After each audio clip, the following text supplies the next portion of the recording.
Bonjour les amis, c'est juste fou de voir comment Dieu change les vies à travers ce qui prend place sur Internet. Il y a pléthore de témoignages. Dernièrement, j'étais dans un restaurant et il y a un homme qui est venu me voir et il m'expliquait qu'un jour il travaillait sur un toit, il est artisan et là il écoutait un message de l'église et à la finalité, il s'est retrouvé à genoux en train de pleurer en disant oui à l'appel de Dieu. Et lorsqu'il vient me voir, à partir de ce moment-là, il est rendu pasteur. C'est juste magnifique de voir ce que Dieu fait. Tout comme lui, nous avons reçu des centaines de témoignages de la gloire de Dieu manifestée dans les vies.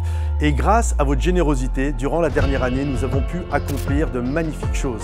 Juste sur Bruxelles, nous avons implanté une église et aujourd'hui, il y a pas loin de 400 personnes qui fréquentent Momentum Bruxelles. Également, à travers nos réseaux sociaux, YouTube, Insta, TikTok, Facebook, c'est environ 600 000 personnes différentes qui sont touchées chaque mois. Et c'est une grâce et une bénédiction de la part de Dieu. Également, durant cette année, nous avons vu 200 personnes passer par les eaux du baptême. Et vraiment, c'est une magnifique histoire qui prend place de voir la gloire de Dieu se manifester dans la vie de chacun. Aujourd'hui, nous faisons appel à vous pour continuer cette mission extraordinaire. Que ce soit avec un don ponctuel ou avec un don mensuel, nous croyons que votre générosité, de manière tangible, va impacter la vie des gens. Grâce à vos dons, nous allons pouvoir développer deux axes. Le premier axe, c'est l'Église à portée de main. C'est une application, je crois vraiment, qui est révolutionnaire. Que vous soyez nouveau dans la foi, vous désirez prendre des cours de préparation au baptême jusqu'au baptême pour un jour également rejoindre un groupe de maison, avoir des conseillers, développer vraiment votre vie chrétienne, votre vie de disciple, grandir dans la foi. C'est une application qui, je crois, va être une source de bénédiction pour chacun. Elle sera disponible 7 jours sur 7 et 24 heures sur 24 et elle va avoir un impact réel dans la vie de ceux qui vont la voir. Alors c'est l'Église dans ta poche, c'est l'Église littéralement au bout de tes doigts, sur un téléphone, sur une tablette et ça va te bénir. Et le deuxième axe, c'est qu'en 2024, nous allons implanter une nouvelle église. Une église qui, je crois, va être un phare dans la francophonie et va avoir un impact juste extraordinaire. Donc 2024, implantation d'une nouvelle église Momentum. Et justement, grâce à l'application L'église à portée de main, nous allons pouvoir rester connectés et bâtir ensemble ce projet qui va être d'envergure et qui va être une source de bénédiction. Voici ce que disent certains de nos donateurs. Une dame appelée Marie dit « Je donne chaque mois parce que je vois à l'église Momentum des vies être transformées, des vies passer de la mort à la vie, des couples être restaurés, je vois des gens rentrer dans leur appel. » C'est toujours une bénédiction pour nous de voir des vies être bouleversées par la grâce de Dieu. Si vous croyez en ce beau projet, alors vous avez la possibilité d'être partenaire avec nous. Vous avez la possibilité soit d'être un donateur mensuel ou bien d'être un donateur ponctuel. Je ne vous cache pas que nous recherchons des donateurs mensuels, que ce soit 10 euros, 20 euros, 50 euros, bref, ce que Dieu vous met à cœur. Et je crois qu'ensemble, nous allons créer des momentum. Momentum, ça veut dire quoi? Ça veut dire le moment où les choses basculent. Il y a un avant et il y a un après. Les gens se remettent dans le mouvement de la vie. Il y a un élan pour saisir ce que Dieu a prévu pour chacun d'entre nous. Donc si vous désirez soutenir cette action et faire une différence dans la vie des gens, vous avez juste à cliquer sur le lien en descriptif et choisir l'option que vous désirez. Et je crois qu'ensemble, nous allons voir des vies transformées. Je vous remercie pour cela. Votre participation est précieuse pour accomplir ce rêve. Chaque don nous rapproche un peu plus de notre mission. Et je crois qu'ensemble, nous pouvons voir des vies transformées et que des personnes puissent retrouver l'espoir. Dieu vous bénisse pour votre générosité et ensemble pour le royaume de Dieu.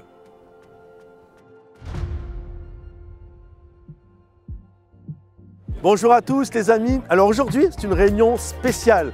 Si vous avez un époux, si vous avez un petit ami, un fiancé, allez vraiment vite le chercher ou alors envoyez-lui le message. Mais ne vous inquiétez pas, même si vous êtes une dame, ce message est aussi pour vous. En tout cas, il s'adresse aux hommes dans ce qu'ils sont, dans leur réalité, dans leur identité. Donc si vous êtes une dame, ça va vous bénir de voir ce qu'est le rôle de l'homme au sein de la parole de Dieu. Et si vous êtes un homme, ça va vous montrer ce que Dieu attend de chacun d'entre nous. Alors le titre du message, c'est « Sors de ta cachette et vraiment révèle l'identité que Dieu a pour toi ». Je laisse la place à Momentum Music qui va nous conduire dans un temps de louange et d'adoration et je vous retrouve juste après. Bonjour et bienvenue à l'église Momentum. On va célébrer célébrer notre Dieu ensemble ce matin et on va déclarer que tout genou fléchit devant le lion et l'agneau. Amen.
Devant lui, tout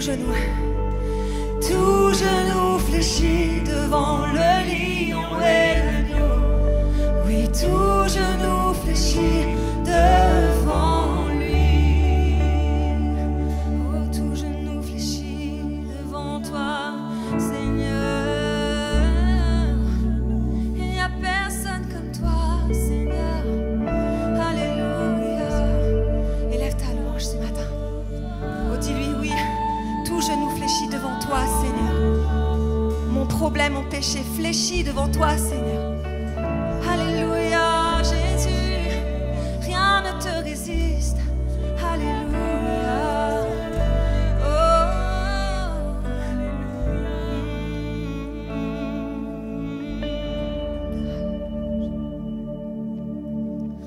Oh, notre Dieu est un Dieu constant. Nous avons un Dieu fidèle. Il ne change pas. Il reste le même. On va le chanter ce matin.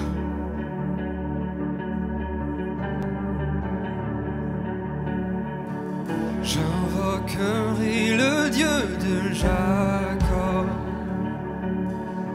celui dont l'amour dure à jamais. Je sais que sa promesse est éternelle. J'invoquerai le Dieu de Moïse, celui qui a déchiré la mer. À mon tour, j'ai besoin de cette œuvre en moi. J'ai tant besoin, Jésus. Oh Dieu, j'ai besoin de toi. Mon Dieu, viens, agis maintenant. Agis maintenant. Toi le rocher éternel, ta fidélité me soutient. Sur toi je me tiens.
Remplis-moi à nouveau.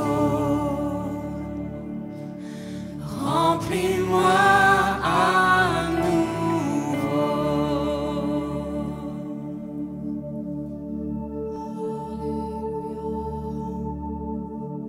Merveilleux tu es.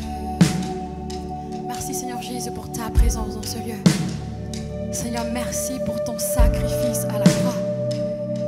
Seigneur, grâce à ça, aujourd'hui, on peut être là, te louer, t'adorer, être dans ta présence, avoir accès à ta magnifique présence, Seigneur. On ne veut rien prendre pour acquis, Seigneur, mais on veut tout te donner encore aujourd'hui. Alléluia. Ce lieu que mon cœur chérit.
Seul me suffit.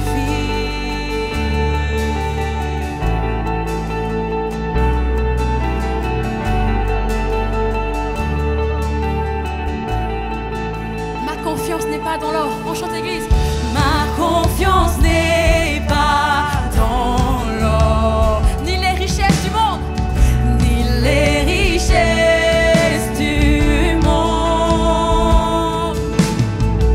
Ma confiance est en Jésus, en aucun autre nom. La croix seule me suffit, rien d'autre je ne désire. Ce qui m'était si cher, je considère comme une perte, afin de te connaître. Tout ce que je possède est pour moi sans valeur, car j'ai mesuré le prix et la croix seule me suffit. Oh, et la croix seule me suffit. Oh, et la croix seule me suffit. Et la croix seule me suffit.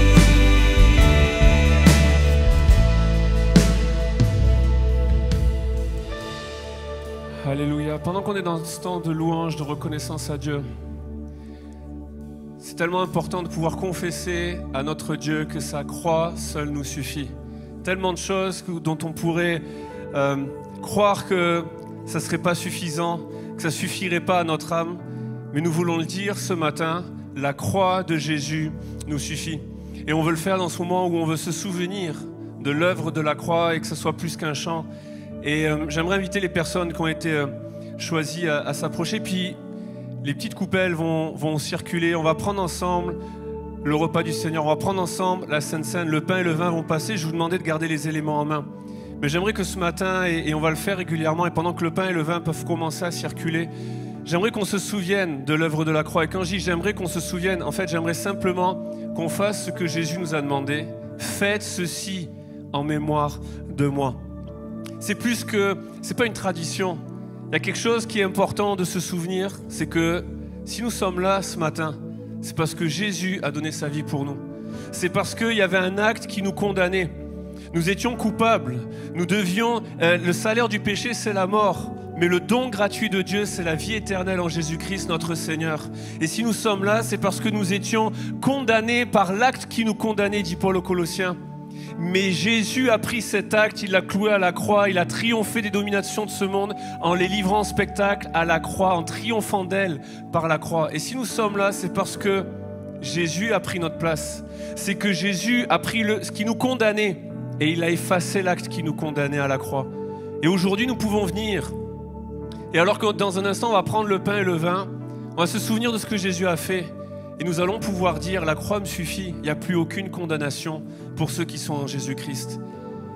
Jésus va, dans ce dernier repas, cette dernière Pâque qu'il va prendre avec les disciples, il va dire, prenez ce pain, ceci est mon corps brisé pour vous, rompu pour vous. Puis il va dire, prenez la coupe, ce symbole de ce sang versé pour le pardon de chacun d'entre nous. Si nous sommes là, ce n'est pas parce que nous sommes en train de prendre une tradition, c'est parce que nous sommes en train de nous souvenir de ce que Jésus a fait pour nous jusqu'à ce qu'il revienne.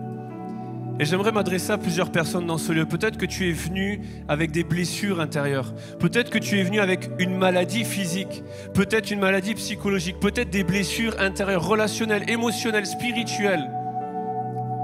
Lorsque nous prenons ce pain, ce simple morceau, c'est le symbole du corps de Jésus qui a été brisé pour nous. Et l'apôtre Pierre rappelle le prophète Ésaïe en disant « Par ses meurtrissures, nous sommes guéris ». Et alors que dans un instant, on va le prendre ensemble, j'aimerais que tu puisses dire à ton âme, alors que tu prends ce pain, que tu puisses dire à ton âme « Je suis guéri ». Jésus n'est pas mort en vain, il a été brisé, son corps a été brisé afin que nous ayons la guérison. Par ses meurtrissures, c'est pas tu auras, c'est tu es guéri, nous sommes guéris. Et j'aimerais qu'on le déclare, je suis guéri. Alors que je prends le pain, je me souviens de l'œuvre de Jésus, je me souviens que son corps a été brisé à ma place, que son corps a été brisé pour moi, qu'il a été meurtri. Lui qui était innocent, lui qui était sans péché, il a pris ma place. Et par ses meurtrissures, je suis guéri. Dans un instant, on va boire les petites coupelles, mais on va se souvenir que c'est le symbole de son sang qui a été versé pour nous. Et sans effusion de sang, il n'y a pas de pardon. Et que par son sang qui a coulé, je peux dire à mon âme, je suis pardonné. J'étais un pécheur, je devais mourir. Et Jésus a pris ma place. Et aujourd'hui, je suis un pécheur toujours, mais racheté, sauvé, libéré de l'emprise du péché. L'acte qui était sur moi a été effacé. Jésus est mort pour moi. Et par ses meurtrissures, je suis guéri. Par son sang, je suis pardonné. J'ai accès à la présence de Dieu. Et ce matin, je peux vivre ce moment. Pas par mes mérites, mais par l'œuvre de la croix. Par la grâce qui est en Jésus-Christ. Je le redis, le salaire du péché, c'est la mort. Mais le don gratuit de Dieu, c'est la vie éternelle en Jésus-Christ, notre Seigneur. J'aimerais qu'ensemble, on puisse prendre le pain, comme Jésus le disait, c'est mon corps brisé pour vous. Et j'aimerais qu'ensemble on prenne le pain, s'il vous plaît. Seigneur Jésus, merci pour ton corps brisé pour nous. Merci pour ce pain qui nous rappelle ton corps qui a été brisé. Et ce matin, je peux dire, je suis guéri. Ce matin, nous pouvons dire, nous sommes guéris. Tu as pris le poids de nos blessures, tu as pris nos maladies, tu as pris nos cœurs brisés et tu es le réparateur des brèches. Tu es celui qui restaure les cœurs brisés. Prenons ensemble la coupe, s'il vous plaît. Seigneur, merci pour ton sang qui a coulé pour le pardon de mes péchés. Je ne méritais rien, mais tu as donné ta vie pour moi. Tu es mort à ma place. Et aujourd'hui, je peux dire, je suis pardonné. Je suis libéré, je suis affranchi, je ne suis plus esclave du péché, il n'y a plus aucune condamnation, tu m'as affranchi, tu m'as libéré, tu as pardonné mes péchés, tu les as mis dans l'océan de ton oubli et je suis justifié en toi. Alors merci, merci pour l'œuvre de la croix, merci pour le tout accompli de la croix. Au nom de Jésus, reçois la gloire. Amen. Et alors qu'on est dans ce moment, je vous invite à faire passer les coupelles sur le côté pour faciliter le ramassage. Mais avec l'équipe de louanges, qu'on puisse s'écrier « Quand à la fin de mes jours, je verrai mon Seigneur », que l'on puisse dire de moi « La croix seule me suffit ». Déclarons-le ensemble.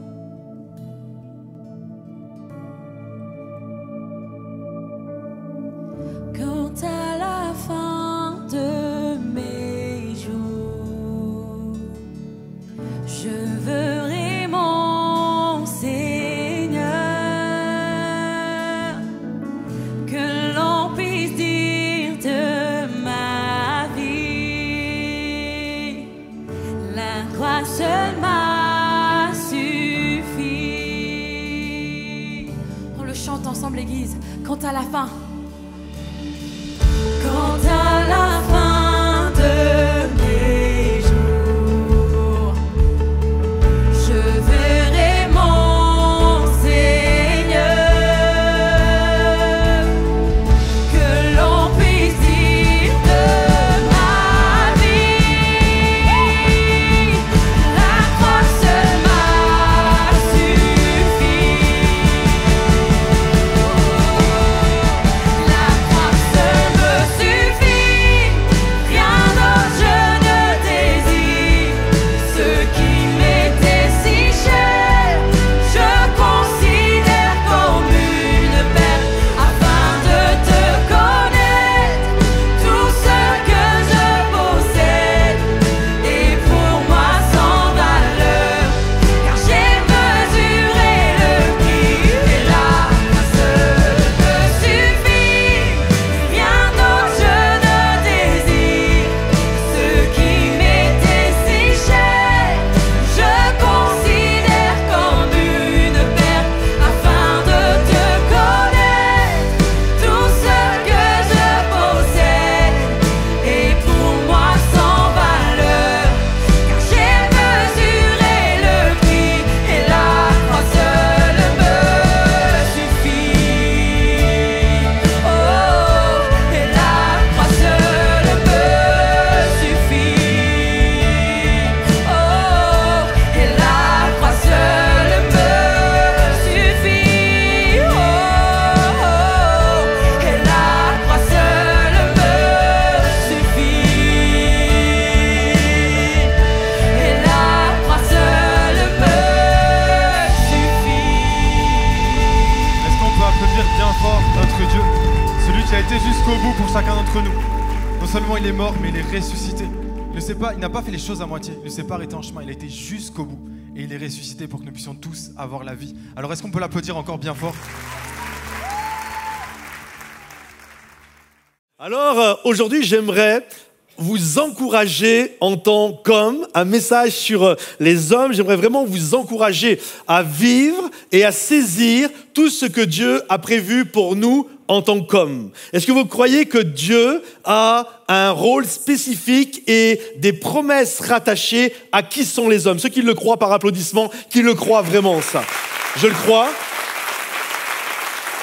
Nous pouvons être égaux avec les épouses, mais nous avons des rôles différents. Et en tant qu'homme, aujourd'hui, j'aimerais vous parler de qui nous sommes, nos spécificités en tant que personne, en tant qu'homme au sein de la famille. Lorsque Dieu a créé Adam et Ève, lorsque Dieu a créé Adam, il l'a créé, puis c'est la dernière chose la dernière chose, on n'est pas des choses, mais c'est la dernière personne, en tout cas, vivante qu'il a créée. Il a créé toute la terre et puis le jardin d'Éden. Et alors que tout était beau, tout était parfait, la dernière création a été l'être humain, a été l'homme. Et contrairement à tout le reste où il proclamait, où il a créé par la parole, lorsqu'il nous a créés, nous, il a posé, il nous a façonnés. Et donc, il y a cette intimité entre nous et Dieu. Il y a quelque chose de spécifique entre Dieu et l'homme que nous sommes, les hommes que nous sommes. Et lorsqu'il a créé l'homme, lorsqu'il a créé Adam, tout était là, c'était waouh, c'était génial, le jardin d'Éden. Je pense qu'on aurait tous aimé vivre dans ce jardin d'Éden. Un jour, on sera là-haut avec le Seigneur qui sera, et ça sera un magnifique jardin d'Éden, mais il le place là. Et puis, il s'aperçoit que Adam regardait les animaux qui étaient par couple.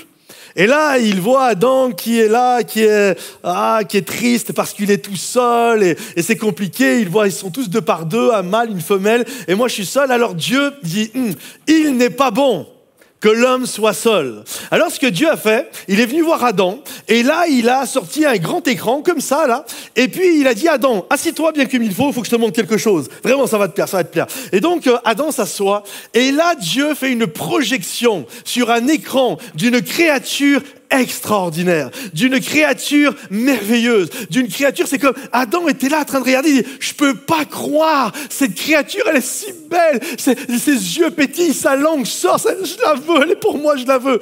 Et là, de ce coup, Adam se ressaisit, il dit, je connais Dieu, il va certainement me demander un truc pour avoir ça.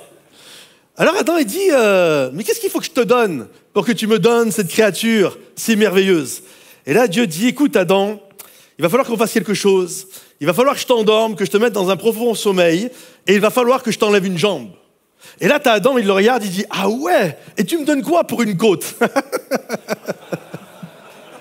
N'allez pas le répéter aux dames. Il y en a, ça arrive. Ça a pris du temps, mais ça arrivé.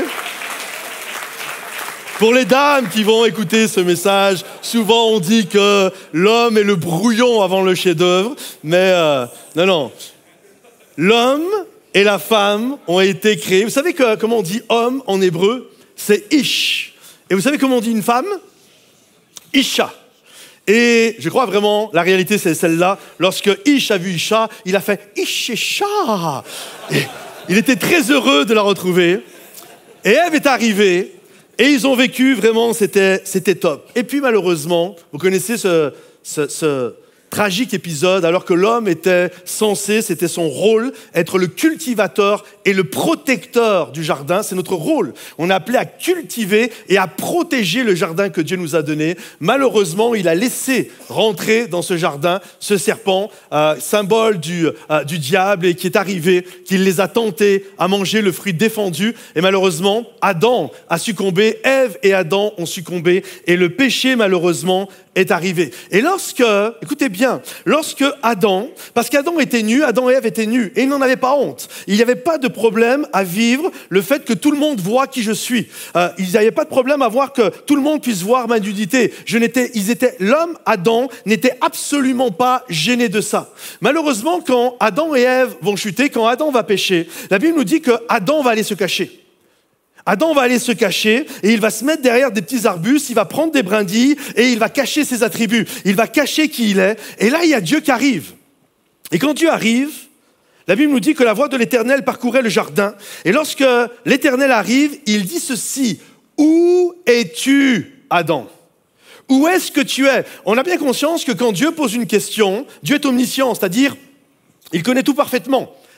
Passé, présent et choses à venir. Donc quand Dieu pose une question, ce n'est jamais dans le but que nous puissions éclairer sa lanterne. Mais quand il nous pose une question, c'est pour nous faire prendre conscience de certaines choses. Et quand Dieu dit « Où es-tu » ce n'est pas qu'il ne savait pas où il était, mais où es-tu, Adam? Qu'est-ce que tu es devenu? Où en es-tu dans ta vie, Adam? La dernière fois que je t'ai vu, tu étais un homme qui pouvait vivre dénudé et tu n'en avais pas honte. Aujourd'hui, quand j'arrive, mais où est cet homme? Où est cet Adam? Où est cet homme qui n'avait pas honte de qui il était? Parce que là, j'arrive. Où es-tu, Adam? Parce que là, dans ce que je vois un petit garçon qui est apeuré et qui se cache tellement qu'il est consumé par la honte. Où es-tu?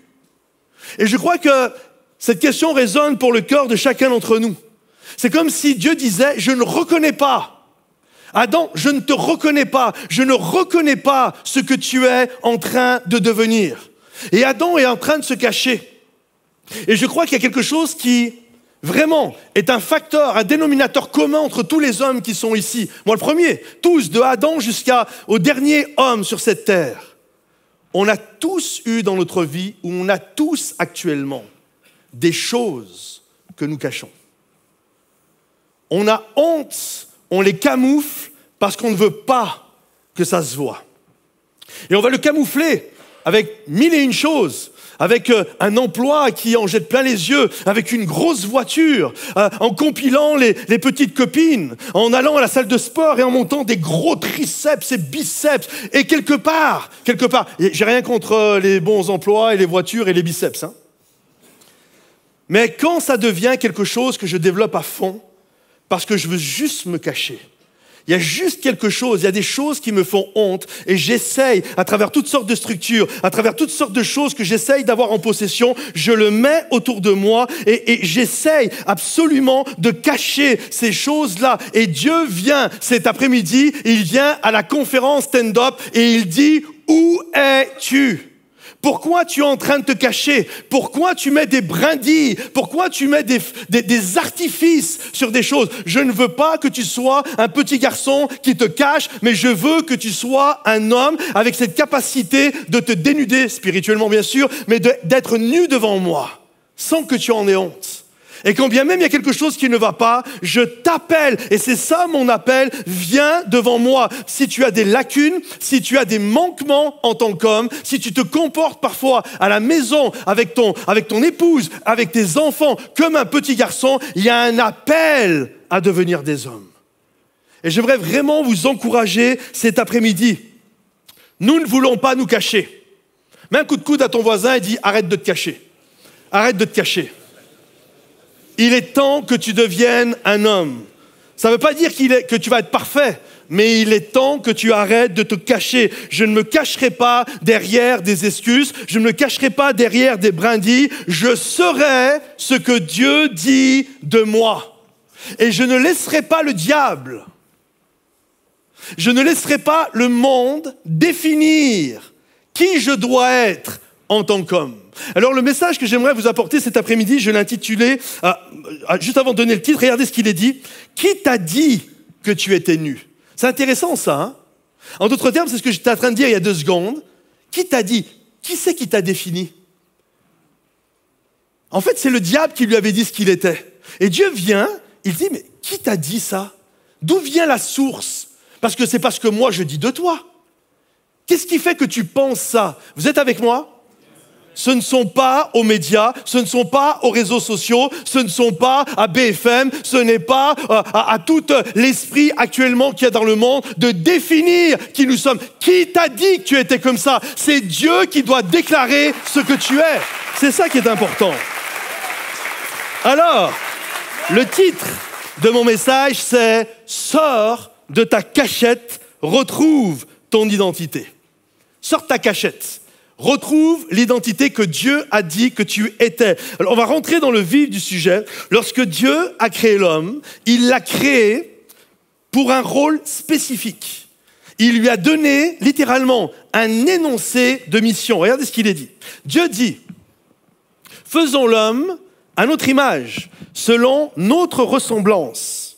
Selon notre ressemblance, et qu'il domine sur les poissons de la mer, sur les oiseaux du ciel, sur le bétail, sur toute la terre et sur tous les reptiles qui rampent sur la terre. Dieu créa l'homme à son image, il le créa à l'image de Dieu, il créa l'homme et la femme, Dieu les bénit et Dieu leur dit, 2 petits points, si vous ne savez pas pourquoi l'être humain a été créé, ok, parce que des moments on est là, on a été créé pour la louange, on a été créé pour évangéliser, on a été créé pour prier, et tout ça c'est juste et c'est vrai. Sauf que Dieu dit pourquoi on a été créé. C'est clair et net, c'est sans bavure. Dieu a écrit l'énoncé de mission, la vision de pourquoi l'homme a été créé. Dieu dit, 2 petits points, déclaration. Soyez féconds, multipliez, remplissez la terre et assujettissez-la. Et dominez sur les poissons de la mer, sur les oiseaux du ciel et sur tout animal qui se meut sur la terre. En d'autres termes, Dieu a créé l'homme pour qu'il soit un chef. Dieu t'a créé pour que tu sois un leader. Dieu t'a créé pour que tu puisses dominer. Alors qu'on s'entende bien, nous souvent tout de suite dans nos têtes dominer, ça nous fait appel à des dictateurs, à des fous furieux, etc. C'est pas dans ce sens-là. Dieu avait de l'autorité, Jésus dominait, mais il ne fracassait pas les gens. Au contraire, il les restaurait, il les relevait, il les bénissait. Mais Dieu nous a créés pour dominer, pour assujettir, pour être féconds. Comprenez-vous? Et d'ailleurs, c'est intéressant, je pensais à ça, j'ai découvert juste ça, il y a 1 heure de ça, avant le début de la réunion, sur la notion de... en fait, la première chose que Dieu dit à l'homme, c'est « sois fécond », ok? Dans le sens reproduction, avoir des enfants. Et quand Adam pêche, la première chose qu'il cache, c'est quoi? Ce sont ses parties intimes. C'est littéralement ce qui faisait qu'il pouvait se reproduire. Et je pense à ça, je me dis, en fait, quand le diable nous tente et nous fait chuter, en règle générale, ça vient tout de suite amputer, ça vient tout de suite carrément mettre un voile, des brindilles sur le premier appel que Dieu nous a donné. C'est comme si l'ennemi va tout faire pour essayer d'avorter qui tu dois être en tant qu'homme. Mais j'aimerais te dire ceci, que tu en aies conscience ou pas, tu es appelé à être un leader. Ça a été dit ce matin, tu es un chef, tu es un responsable de famille et comprends ceci, parce que certains vous disent, non mais pasteur, tu me connais pas, si tu voyais vraiment à la maison, tu comprendrais que je suis pas leader, c'est un peu compliqué, et même dans mon boulot, etc. Comprenez ceci, Dieu ne peut pas te demander quelque chose ou exiger quelque chose de toi s'il ne met pas en toi la capacité de l'être. Donc si Dieu te demande quelque chose, c'est que enfoui quelque part en toi, il y a la capacité d'être ce que Dieu dit de toi. Et ce que Dieu dit de toi est la chose la plus importante. C'est beaucoup plus important que ce que le diable dit de toi. Qui t'a dit que tu étais comme ça? Ce n'est pas le monde qui doit déclarer et dire ce que tu es. C'est la parole de Dieu qui doit le déclarer. Et la parole de Dieu te dit, tu es un homme, tu es un chef, tu es un leader et tu es celui qui est appelé à prendre soin de ta famille. C'est ça ton appel. Je sais qu'actuellement, il y a une déconstruction. D'ailleurs, on l'entend. Hein. Tu sais, c'est comme aujourd'hui, quand tu es un homme, tu veux bien paraître sur les plateaux télé, tu dis, je suis un homme déconstruit. Vous avez remarqué ça? Il y a une déconstruction sociale sur ce qu'est l'homme. C'est une folie quand même quelque part. Alors qu'on s'entende bien, j'arrive à le comprendre quand on parlait d'hommes qui étaient violents, rabaissants, etc. Mais ce n'étaient pas tous les hommes quand même. La majorité des hommes, même les plus anciens, moi je me souviens de mes deux grands-pères, c'était deux amours. Hein. Et c'était des vrais hommes. Mais il y a comme actuellement, la société veut déconstruire qui nous sommes. Elle vient te définir en tant qu'homme ce que tu dois être. Et il y a toute une déconstruction. Et là, c'est quelque chose de fou. Je ne sais pas si vous avez remarqué, mais des moments, on en arrive. J'ai l'impression que des moments, c'est complètement fou, complètement débile. Il n'y a pas un film, quasiment, où tu ne vois pas une fille qui fait 1m50 et qui fait 38 kilos, qui met des raclés à des gars qui font 2 mètres et 120 kilos. Et tu te dis, mais c'est quoi le trip? Avant, jamais tu voyais des trucs comme ça. Et j'écoutais un pasteur, le pasteur de Mosaïque, Magnusson, je crois qu'il s'appelle comme ça, et il disait ceci, vraiment, ça m'a vraiment interpellé. J'ai reçu ce message ce matin, et je regardais ça, et ça collait tellement avec tout ce que je voulais vous partager, c'est qu'en fait, pour que la femme se sente forte, et c'est important que les femmes se sentent fortes, d'ailleurs, un homme fort rend les femmes fortes, mais pour que la femme se sente forte, la société a tendance à rabaisser et affaiblir les hommes. La société attend. Vous savez, il y a deux manières d'être grand. La première, c'est d'être grand. OK, c'est simple. Et la deuxième, c'est de rabaisser les autres. Comme ça, tu te sens grand. Tu vois, moi, je suis pas grand, je fais 1m70. Je rabaisse les autres qui sont autour de moi, comme ça, je me sens grand. Mais c'est pas ça, la vraie grandeur. La vraie grandeur, c'est d'être vraiment grand. Et c'est pareil pour la force. La force, pour qu'une femme se sente forte, c'est toujours une mauvaise idée de vouloir affaiblir les hommes. Et c'est ce qui prend place actuellement.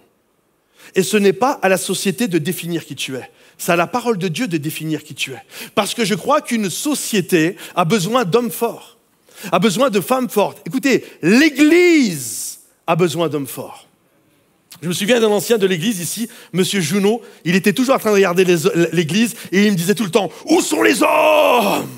Avec sa grosse voix pour ceux qui le connaissent. « Où sont les hommes ?» On a besoin d'hommes. Les femmes prennent une place que les hommes ont laissée et il y a comme une faiblesse qui a pris place. Où sont les hommes? Tu es appelé à être un chef, tu es appelé à être un leader. Et je crois qu'un homme fort a besoin d'une femme forte. Les hommes faibles n'aiment pas les femmes fortes. Les hommes faibles n'aiment pas les femmes fortes. Mais les hommes forts aiment les femmes fortes. Parce que ce que nous pouvons le faire à deux, parce que je suis libre d'être fort et que je ne suis pas un leader rabaissant, bien au contraire, j'essaye d'encourager, de bénir et d'élever mon épouse, et elle est forte, et parce qu'elle est forte, elle me permet d'accomplir l'appel que Dieu a pour ma vie. Il y a des années de cela en arrière, quand on est parti se former dans un autre pays, je suis parti, je ne sais pas si vous imaginez les amis, on avait 3 000 € en poche, t'enlèves les billets d'avion, il restait 2 000 €, t'enlèves le premier mois qui était à 500 € plus l'école, etc. Il nous restait à peine 1 000 € pour vivre et on est parti pour 3 ans sans billet retour pour revenir. Ça, essaye de le faire avec une femme faible. La 95% des femmes, elles ne vous laissent pas faire. Si tu veux une femme forte, il faut que tu sois un homme fort. Parce que quand ta femme, elle voit que tu es fort, dans le bon sens du terme, elle va te suivre. Et il y a plein de gens ici, nous faisons et nous accomplissons ce que nous faisons parce que nous avons des femmes fortes. Et on a besoin d'hommes forts et les femmes ont besoin que leurs hommes soient forts. Un homme fort rend sa femme forte, littéralement. Nous avons besoin, mes amis, de reprendre notre place. C'est bon la déconstruction de la société.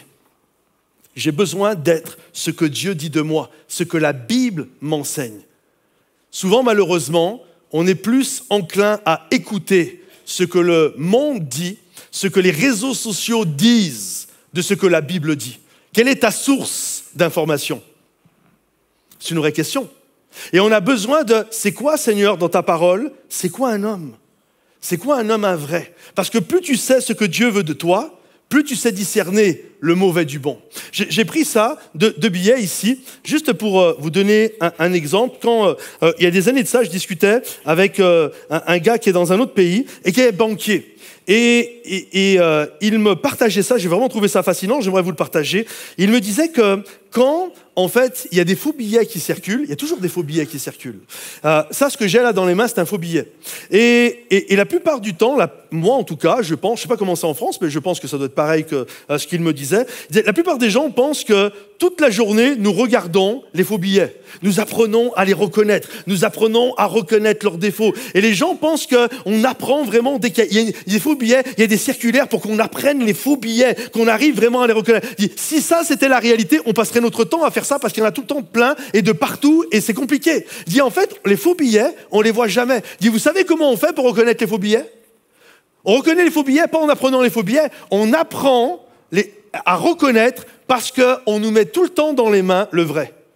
Et parce qu'on a le vrai, on reconnaît la couleur qu'ils ont, on reconnaît le toucher, on entend le bruit littéralement qu'ils font, on reconnaît. En fait, on apprend par cœur le nouveau billet et parce que je connais par cœur le nouveau billet, dès que quelqu'un vient et il me met dans la main un faux billet, je sais que c'est un faux. Vous comprenez? Comment tu peux savoir ce qu'est un vrai homme selon la parole de Dieu ou de ce qu'est un faux homme? Tu n'as pas besoin de regarder toutes les tendances qui courent actuellement dans le monde. En étant là, souvent il y a des chrétiens, ils sont des spécialistes de ça. Alors ça c'est pas bien, ça c'est pas bien, ça c'est pas bien. C'est pas notre appel. Notre appel n'est pas de disserter sur les faux billets. Notre appel est de lire la parole de Dieu et d'apprendre inconditionnellement ce qu'est le vrai, ce qu'est un homme selon la parole de Dieu. Alors qu'est-ce que dit, brièvement, qu'est-ce que dit la parole de Dieu de qui nous sommes dans notre famille? La Bible dit ceci, le mari est le chef de la femme, Éphésiens 5, 23. Ça, c'est beaucoup plus difficile aujourd'hui à prêcher, surtout quand il y a des femmes, quand il y a des gars, c'est un peu plus cool. Mais quand le mari est le chef de la femme. En d'autres termes, le mari, tu es le chef de ta famille. Et le mot chef, c'est intéressant parce que le mot chef, en grec, c'est le mot céphalé, képhalé. Képhalé, un céphalogramme, la tête. Hein. Et c'est ça. En fait, ça veut dire quoi, céphalé? Ça veut dire leader, ça veut dire chef, ça veut dire tête, ça veut dire source. Okay? L'homme est la source de la femme, dans le sens l'origine.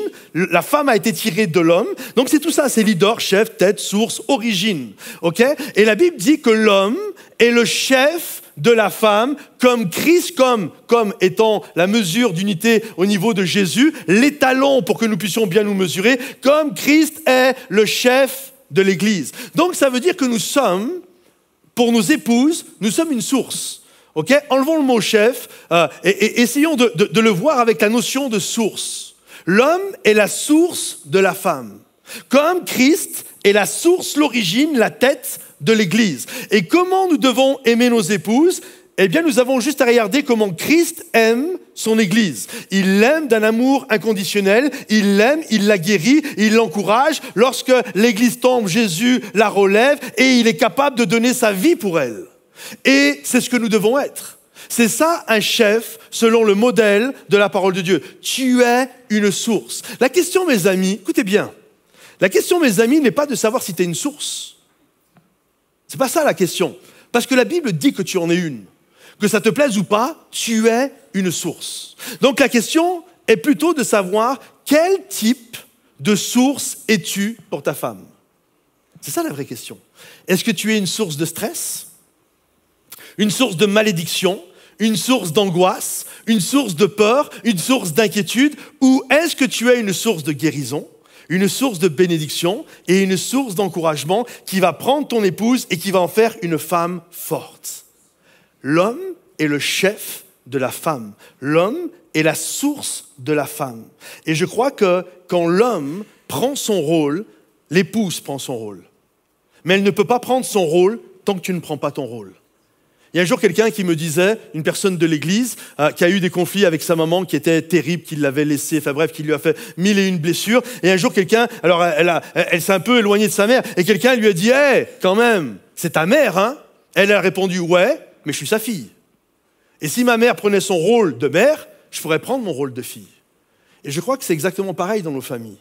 Si nous prenons notre rôle d'homme, de leader, de qui nous sommes, de ce que nous sommes appelés à être, cela permet à nos épouses de prendre leur place. Est-ce qu'il y a des hommes dans ce lieu? Est-ce que je parle à quelqu'un? Tu as besoin de prendre... Si tu veux applaudir, applaudis pour de vrai. En fait, une femme, c'est une femme qui me disait ça la dernière fois, j'étais mort de rire quand elle m'a dit ça. Elle me disait, tu sais, une femme, elle multiplie toujours ce que l'homme lui donne. Je dis, ah ouais, comment? Eh bien, si son mari lui donne, je m'excuse, je dis, si son mari lui donne du caca, elle va multiplier le caca. Mais si son mari lui donne des bénédictions, elle va multiplier les bénédictions. Qu'est-ce que nous donnons à nos épouses? L'homme est le chef de la femme. Ce n'est pas une question, c'est une affirmation. La Bible déclare, au-delà de TikTok et d'Instagram, la Bible dit, c'est la Bible qui est la vérité, la Bible dit que tu es le chef de la femme. Tu es sa source. Et il est important en tant qu'homme que nous prenions cela en considération et en disant, je suis un chef.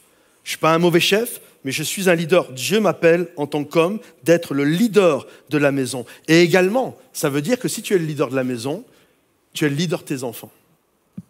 Laisse-moi te poser une question. Qui est le leader de tes enfants? C'est qui le leader de tes enfants? C'est TikTok? Qui enseigne tes enfants? Qui est le leader de tes enfants? Le leader de nos enfants, ça doit être le papa et la maman, mais ça doit être le chef de la maison. Tu es le leader. C'est toi le leader. C'est ta responsabilité. Écoutez bien, et tu ne peux pas déléguer ta responsabilité à une organisation, à l'éducation nationale, à TikTok, aux réseaux sociaux, aux copains, à une série télé. Non, non, non, mes amis. C'est notre job à nous. Comprenez-vous? C'est nous qui avons la responsabilité d'éduquer nos enfants. Combien il y a d'enfants, tout de suite, ils arrivent, les parents prennent la tablette, tiens, vas-y, regarde. Et ils ne se rendent même pas compte qu'ils sont en train de déléguer leur leadership sur leurs enfants à toutes sortes de choses qu'ils vont regarder sur la tablette. J'aimerais te dire, ton leadership ne peut pas être délégué à autre que la cellule familiale. C'est à toi d'être le leader de tes enfants. À qui tu as laissé le leadership de ta famille? Tu es un homme. Et la Bible dit, tu es le chef de la famille. Tu ne peux pas déléguer ton leadership en dehors de la famille. L'école, elle est là pour apprendre à lire et à écrire, mais c'est à toi de définir avec ton enfant ce qu'est un homme selon les standards de la parole de Dieu. Et si ça ne plaît pas à TikTok, c'est pas grave, les amis. Parce que nous bâtissons nos enfants selon le modèle de la parole de Dieu. Parce que la mode, elle change. Et aujourd'hui, avec toute la montée qu'il y a de toutes sortes de pensées, de courants et de toutes sortes de choses comme ça, mais ça va devenir compliqué. Ça ne veut pas dire que des gens qui vivent toutes sortes de choses à l'intérieur, de complications, de problèmes d'identité, je ne suis pas en train de me moquer de ça. Au contraire, il faut les aimer, il faut les encourager et les aider à prendre leur place. Mais ce que je suis en train de parler, c'est nos enfants, là. Si le papa ne sait pas où il en est, qu'est-ce que tu veux que le fils il sache où il en est? Le leadership par l'exemple. Tu montres ce qu'est un homme à ton fils. Tu montres ce qu'est une épouse, une femme à ta fille. Et tu les éduques selon le principe et la pensée du royaume de Dieu. Les pères font tellement défaut. Et les amis, il faut reprendre notre rôle. Comme disait M. Junot, où sont les hommes? Il faut reprendre notre rôle. Dernier service de baptême, c'était la semaine passée. J'ai halluciné, on a eu 29 baptêmes, j'ai halluciné sur le nombre qui étaient sans papa. C'est fou. C'est fou le nombre qui ont grandi, ils n'avaient pas leur papa. Ils se sont retrouvés seuls Tout à l'heure, Michel, le prédicateur, le pasteur Michel Schneider, ce matin, nous parlait qu'il a eu un papa de substitution qui a été un bon papa, mais son vrai papa, il n'était pas là. C'est juste fou le nombre d'hommes qui sont aux abonnés absents. La parole de Dieu, elle nous enseigne à ne pas être aux abonnés absents. La parole de Dieu te dit, tu es le chef de ta famille. Tu es le chef de ta femme, tu es le chef de tes enfants. Et ce n'est pas à ce monde de leader ta famille, c'est à toi qui va leader ta famille sur les principes de la parole de Dieu. On a besoin d'avoir des chefs et des leaders. Écoutez, j'ai trouvé ce sondage, j'ai trouvé ça hallucinant pour nous montrer à quel point l'homme est un leader. Il y a un sondage qui a été fait.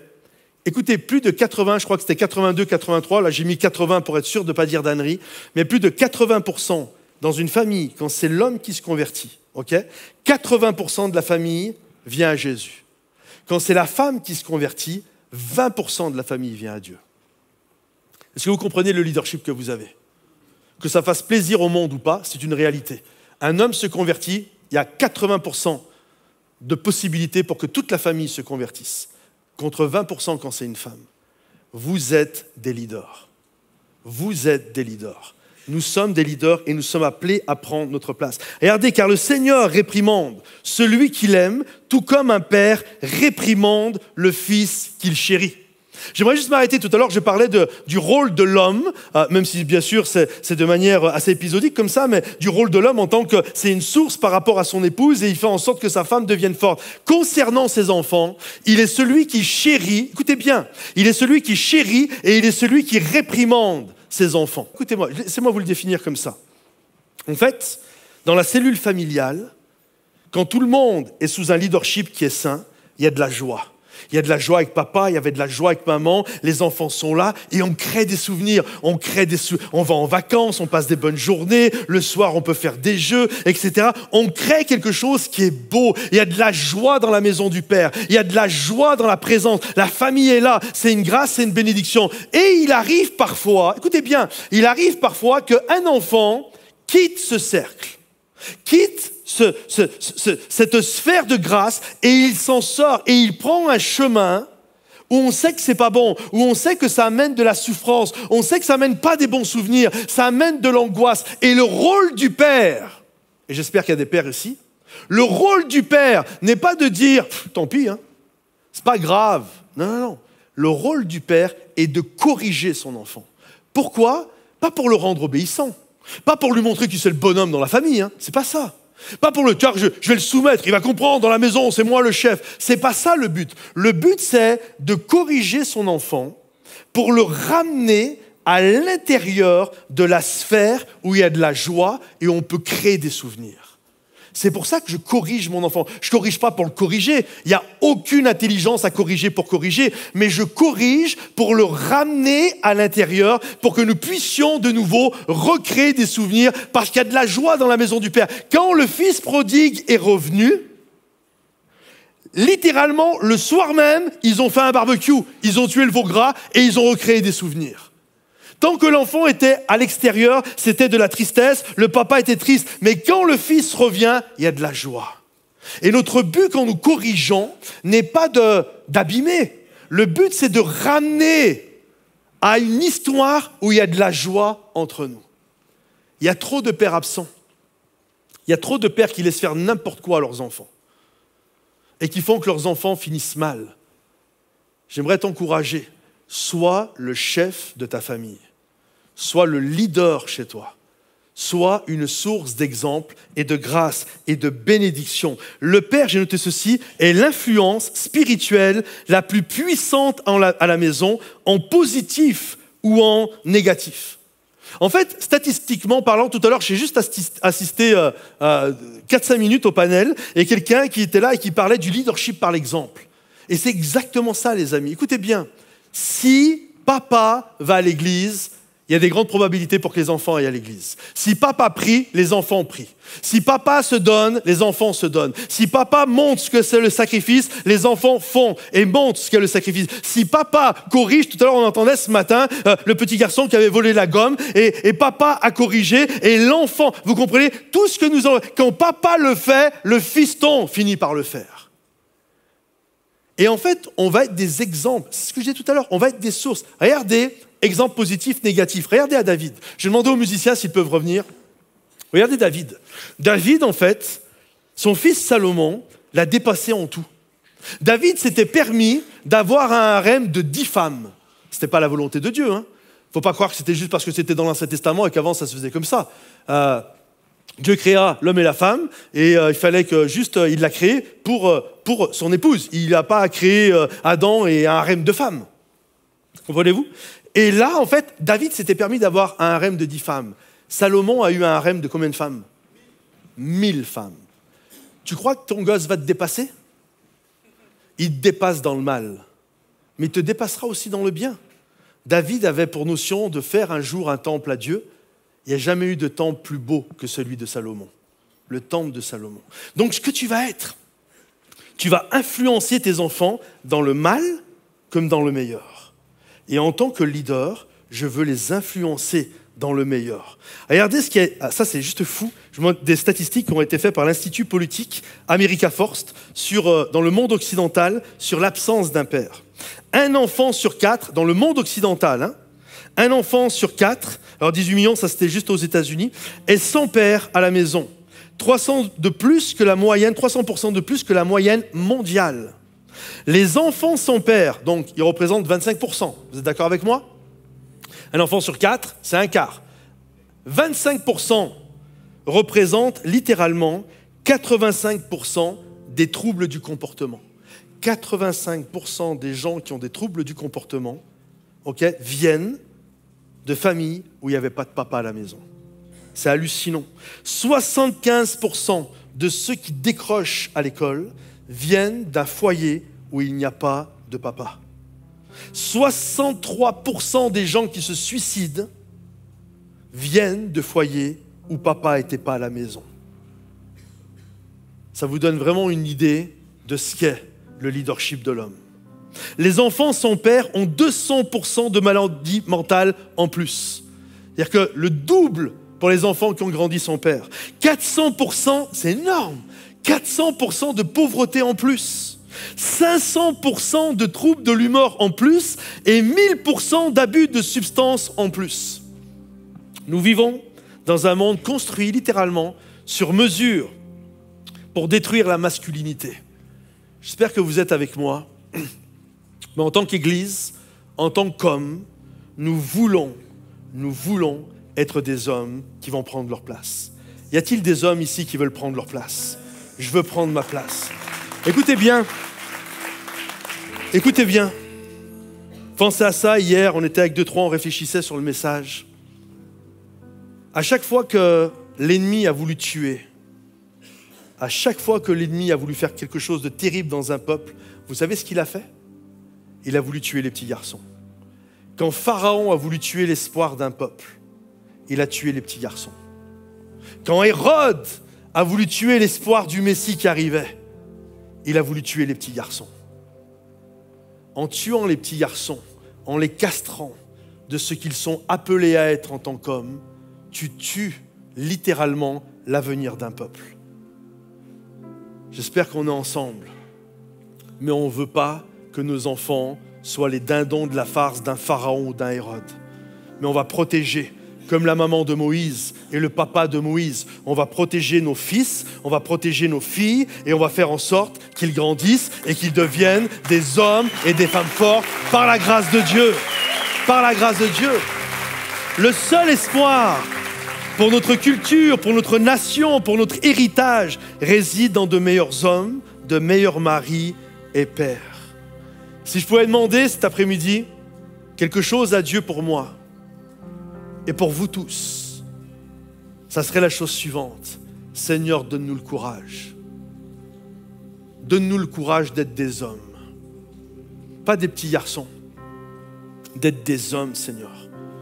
Comme Adam, je ne veux pas être un petit garçon qui me cache derrière des petites brindilles. Mais Seigneur, tel que je suis, je viens devant toi. Je viens devant toi avec mes forces, avec mes faiblesses, avec mes succès, avec mes échecs, avec mes grandes victoires dans la sainteté et avec mes défaites dans des péchés qui sont complètement moisis. Mais je viendrai à nu devant toi parce que je veux être un bon père. Je veux être un bon père, Seigneur. Je te demande, Seigneur mon Dieu, je veux être un bon père. Seigneur, je viens tel que je suis devant toi. C'était dur pour Adam. Je faisais cette méditation, toujours pareil en préparant ce message, mais Adam n'a jamais été un petit garçon. Il est arrivé, c'était déjà un homme. Et Dieu a dû éduquer le petit garçon qui était à l'intérieur d'Adam. Ne te cache pas, Adam. Ça arrive parfois qu'on ait des faiblesses en tant qu'homme. Quand je parle d'un homme en tant que chef et leader, je ne suis pas en train de le mettre sur un piédestal et on est des stars, on sortit tout droit de Marvel ou je... Non, c'est pas ça. C'est tu es un homme, tu es appelé à prendre ta place. Et quand bien même c'est compliqué, quand bien même tu as tes fêlures, quand bien même il y a des choses dont tu as honte, que tu as envie de cacher. Aujourd'hui, je prie pour que tu aies le courage de te tenir devant Dieu et dire « Seigneur, j'ai besoin que tu fasses de moi un meilleur mari. Je ne suis pas une bonne source de bénédiction pour mon épouse. Soit je suis aux abonnés absents, soit je suis toujours en train de la rabaisser. Seigneur, je veux une femme forte. Mais pour avoir une femme forte, il faut que je sois un homme fort, dans le bon sens du terme. Pour avoir des enfants qui vont élever ton nom, je veux être un leader qui va protéger mes enfants. Le Seigneur te dit aujourd'hui, il me faut ton toit. Il me faut ton toit nu. Il me faut ton toit sans hypocrisie. Il me faut ton toit, littéralement, qui tu es, tout simplement, avec tes péchés même. Il me faut ton toit. Et tu viens dénudé de tout feuillage, de toute hypocrisie, de tout faux semblant et dire Seigneur, fais de moi un homme selon ton cœur. Fais de moi un homme, un chef de famille, un chef de sa femme, un chef de ses enfants, mais qui va être un bon leader, qui va être une source de bénédiction, de grâce, afin que ma famille puisse être élevée dans la puissance du nom de Jésus. Dieu a besoin d'hommes et de femmes. Dieu a besoin de nous qui allons nous tenir devant lui. Dieu ne veut pas des petits garçons aujourd'hui qui se cachent derrière des roseaux. Il veut des hommes, quand bien même nous avons, c'est pas parfait, mais je viens tel que je suis. Est-ce que c'est votre désir aujourd'hui? Sors de ta cachette aujourd'hui. Sors de ta cachette et dis Seigneur, me voici. Est-ce qu'on peut se lever à notre place? Est-ce qu'on peut juste se lever et juste étendre nos mains devant le roi des rois? Et juste là, étendre nos mains et dire Seigneur, je me tiens devant toi. Je viens devant toi, Seigneur. Je ne veux rien cacher, Seigneur. Tel que je suis, Père, je viens devant toi. Et j'aimerais qu'on reprenne avec Dan, avec tout le groupe de louanges. On va commencer à chanter ce chant. Tel que je suis, Seigneur. Je viens devant toi. Ne te cache pas aujourd'hui. Mets pas des brindilles devant ton problème. Quand tu te repens, Dieu te relève, il te fait grâce et il te bâtit dans ton identité d'homme. Il est temps que tu prennes ta place aujourd'hui. Alléluia, Seigneur Jésus. Je suis sans rien à moi, sinon ton sang versé pour moi. Et ta voix qui m'appelle à toi, agneau de Dieu, je viens.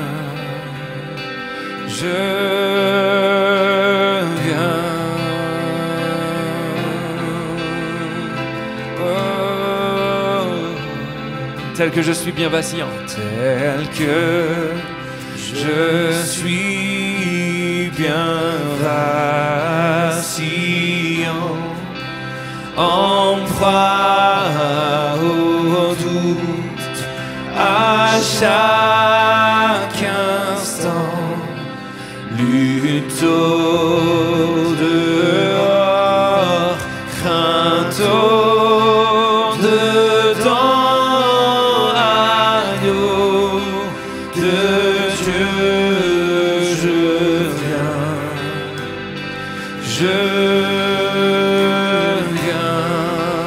dis-lui, je m'abandonne. Et je m'abandonne. Je crois en toi. Et tu me pardonnes. Tu me